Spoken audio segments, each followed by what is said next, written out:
ያው ወደ ገጠር ተስቲና እንግዲህ የመጣሁት የገጠር ልጅ ነኝ እና ከአንደኛ ክፍል እስከ 12ኛ ክፍል አንደኛ ነበር የምወጣው። ብዙ መምህራኖች የሚመክሩኝ አዲስ አበባ ስትሄድ በቃ የሆነ ሊበላሽ ይችላል፣ ትምህርቱን ሊተው ይችላል የሚል ነገር ነበረ።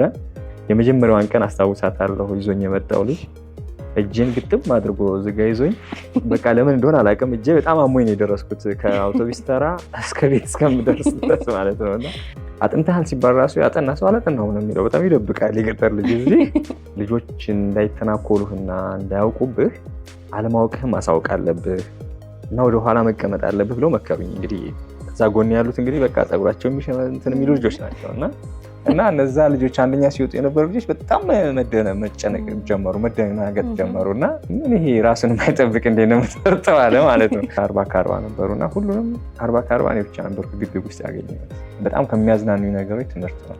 መብራት ፖል ስር ቁጭ ብዬ አነባለሁ።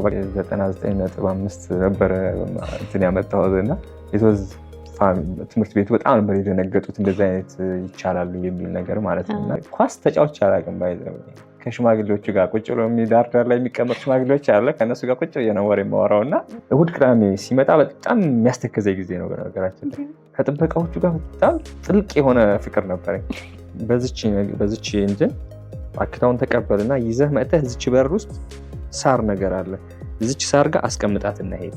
መምህር ሲቀር በቃ ቾክ ይዤ በኋላ እኔ ሐኪም ነው መሆኑ አልኳት። ለምን የዛን ዕለት ሄጄ አንደኛ ሜዲሲን ጥቁር አንበሳ እየመረጥኩ ላንሴት አጠቃላይ ሆስፒታል